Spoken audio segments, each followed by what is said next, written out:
भारतीय reserve bank ने 2023 की अंतिम पॉलिसी की घोषणा कर दी है। पॉलिसी की सबसे मुख्य बात यह रही कि आरबीआई ने अस्पतालों में 5 लाख रुपए तक की पेमेंट यूपीआई से करने की अनुमति दी है। लेकिन पॉलिसी की अन्य मुख्य बातों की बात करें तो रिजर्व बैंक ने लगातार 5वीं पॉलिसी में रेपो रेट में कोई भी बदलाव नहीं किया है और उसे 6.5% पर स्थिर रखा है। हालांकि आरबीआई ने ग्रोथ के अनुमान को बढ़ाया है और वित्त वर्ष 2023-24 के दौरान 7% ग्रोथ का अनुमान लगाया है। पहले 6.5% ग्रोथ का अनुमान था। रिजर्व बैंक ने महंगाई को लेकर अपने अनुमान में किसी तरह का बदलाव नहीं किया, लेकिन मीडिया को संबोधित करते हुए आरबीआई गवर्नर ने कई महत्वपूर्ण बातें कही हैं। आरबीआई गवर्नर ने कहा कि भविष्य बहुत अनिश्चित लग रहा है और भारतीय इकोनॉमी को किसी दूसरी अर्थव्यवस्था से किसी भी समय नए झटकों का सामना करना पड़ सकता है। रिजर्व बैंक के गवर्नर ने यह भी कहा कि भविष्य में ब्याज दरें किस दिशा में जाएंगी, इस पर वे फिलहाल कुछ नहीं कह सकते। उनका ये भी मानना है कि ब्याज दरें अगर कम हो रही हैं, ये भी मानना गलत होगा कि ब्याज दरें जल्द कम हो रही हैं। गवर्नर ने गैर जमानती कर्ज को लेकर के भी सख्ती पर सफाई दी है। उन्होंने गैर जमानती कर्ज को लेकर के और सख्ती के भी संकेत दिए हैं। सर, आज की क्रेडिट पॉलिसी रही और उसमें दो बातें महत्वपूर्ण रही, कंट्राडिक्टरी। एक तरफ ग्रोथ के अनुमान को बढ़ाया जा रहा है, दूसरी तरफ अनिश्चितता भी दिखाई दे रही है। कैसे देख रहे हैं आज की पॉलिसी को आप? विपुल जी, ऐसी पॉलिसी आपने नहीं देखी होगी और बहुत सारी आश्चर्यजनक चीज़ें होती हैं भारत में आर्थिक स्थिति में बयानों की दृष्टि से।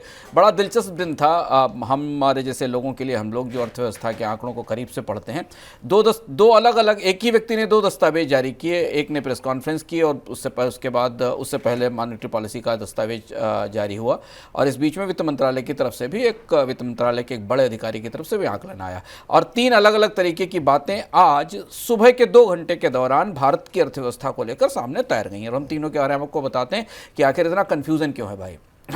एक तरफ रिजर्व बैंक ने अपनी मॉनेटरी पॉलिसी कमेटी की रिपोर्ट में ब्याज दरों में कोई बढ़ोतरी नहीं की बात आपको विपुल ने बता दी और वो थी भी नहीं। उसके बारे में क्या कहा हम उस पर आगे बताते हैं। भारत की आर्थिक विकास दर को लेकर रिजर्व बैंक क्या सोचता है, इस पर काफ़ी उत्सुकता थी क्योंकि दूसरी तिमाही में भारत की आर्थिक विकास दर 7.6% रही थी। हालांकि उसमें तमाम सारे आंकड़े हैं जिन पर गहरा मंथन चल रहा है।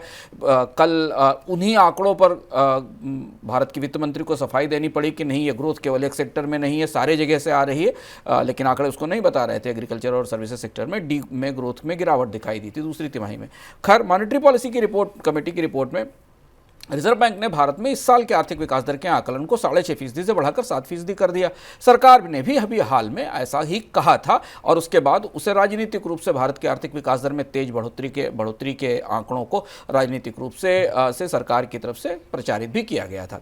लेकिन दिलचस्प बात यह थी कि जब आज रिजर्व बैंक ने कहा कि भारत की आर्थिक विकास दर 7% रहेगी तो वित्त मंत्रालय के अधिकारी ने कह दिया कि 6.5% रहेगी। भारत के अगले साल की आर्थिक विकास दर 6.5% रहेगी। तो अब रिजर्व बैंक जो थोड़ा कंजर्वेटिव था इससे पहले, थोड़ा रुक कर और थोड़ी सतर्कता के साथ तथ्य लेकर आता था, वो आज काफ़ी उत्साहित दिखाई दिया अपने दस्तावेज में। और रिजर्व बैंक ने और सरकार की तरफ से कहा गया है कि विकास दर 6.5% के आसपास रहेगी। सारे आकलन भी 6.5%, 6.4% के आसपास हैं। अब इसके बाद रिजर्व बैंक गवर्नर की प्रेस कॉन्फ्रेंस हुई।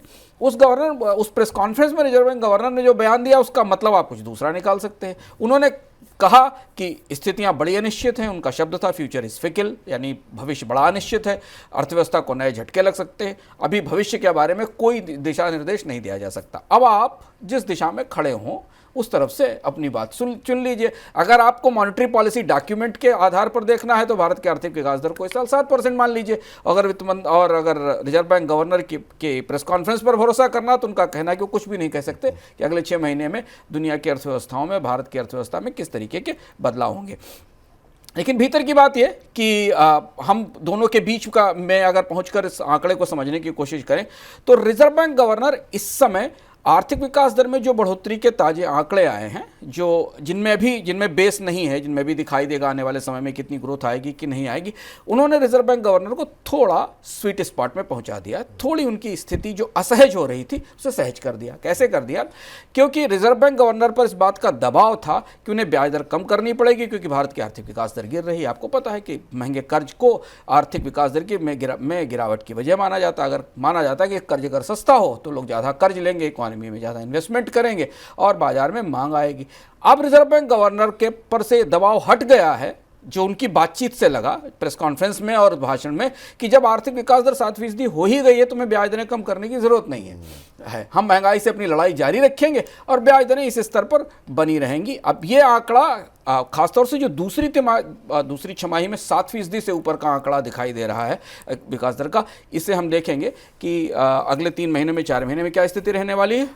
रिजर्व बैंक गवर्नर ने अपनी पॉलिसी में खेती को लेकर कोई बड़ा बयान नहीं दिया। उनका मानना था कि रूरल एरिया से डिमांड आ रही है, अर्बन एरिया से डिमांड आ रही है, लेकिन मानसून, कमज़ोर मानसून का असर, एल निनो का असर, रबी की बुआई, ये सारे कई और फैक्टर्स हैं जिनका असर हमें आने वाले कुछ महीनों में अर्थव्यवस्था पर दिखाई देगा। लेकिन हाँ, दोनों तरफ से संतुलित करने की कोशिश रिजर्व बैंक गवर्नर कर रहे थे, जिसमें वो सरकार का जो तेज ग्रोथ का दावा है उसके साथ भी खड़े हों, लेकिन एक मॉनेटरी पॉलिसी के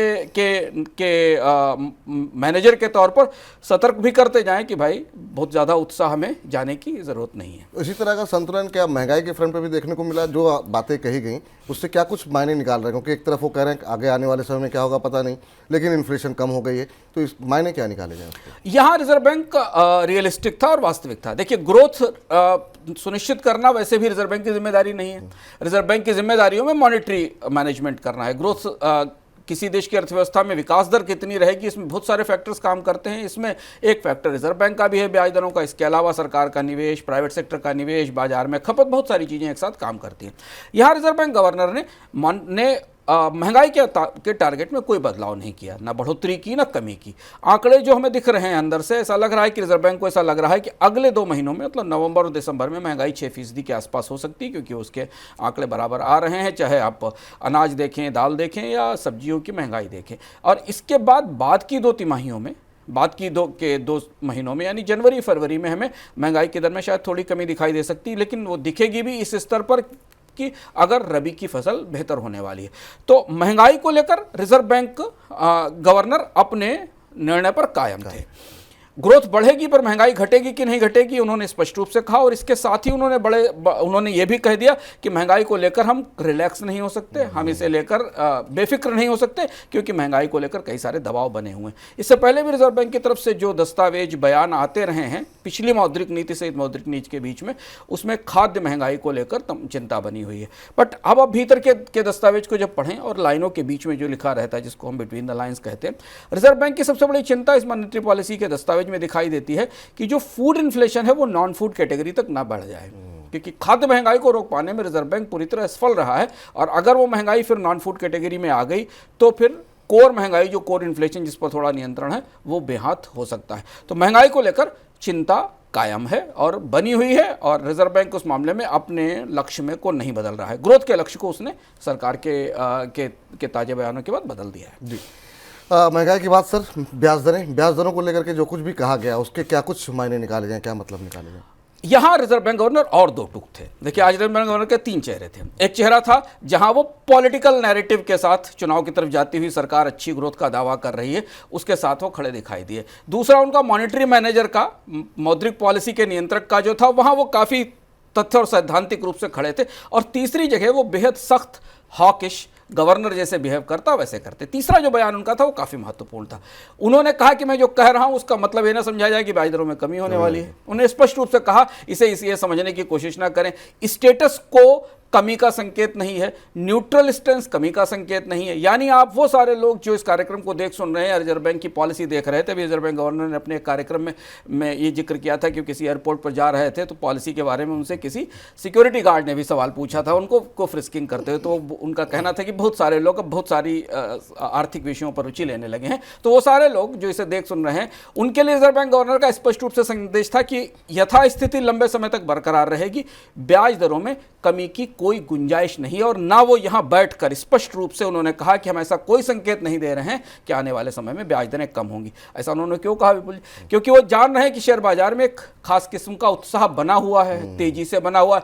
अगर वो ये उनके आज के फैसले का जो फैसला है ब्याज दरों को में कोई बढ़ोतरी न करने का, उसका अगर गलत अर्थ चला गया तो बाजार में महंगाई भी बढ़ेगी और ब्याज दरों में कमी के गलत संकेत जाएंगे। तो यहाँ वो बेहद 2 टूक थे। मतलब जीडीपी के मामले पर कुछ दूसरा रुख था, महंगाई पर दूसरा रुख था, पर यहाँ बेहद 2 टूक थे। और उसका सीधा मतलब ये कि आपकी ईएमआई कम होने वाली नहीं है, बढ़ेगी नहीं, लेकिन आपकी ईएमआई कम होने वाली नहीं है, कर्ज की दरों में कमी नहीं होने वाली है आने वाले समय में। और ये परिस्थिति शायद लंबे समय तक रह सकती है, अगले 1-1.5 साल तक रह सकती है। इसका एक पहलू और है वो पहलू बैंकों की कॉस्ट ऑफ फंडिंग को लेकर, जिस पर हमने कल विस्तार से बात की थी। रिजर्व बैंक गवर्नर एक कहना नहीं चाहते थे, हालांकि उन्होंने कहा कि वो इस पे ध्यान दे रहे हैं, लेकिन बैंकों ने जो महंगे एफडी जुटा रखे हैं, बैंकों ने जो महंगे AT1 बॉन्ड से बोरोइंग कर रखी, उस वजह से भी ब्याज दरों को कम होने की संभावना अभी फिलहाल बनती नहीं दिखती। और शायद यही वो संकेत था जो शेयर बाजार ने भी पढ़ा, क्योंकि हमने देखा 21,000 बाजार निफ्टी ने छुआ, जैसे पता लगा कि नहीं बढ़ रही है ब्याज, और जैसे ही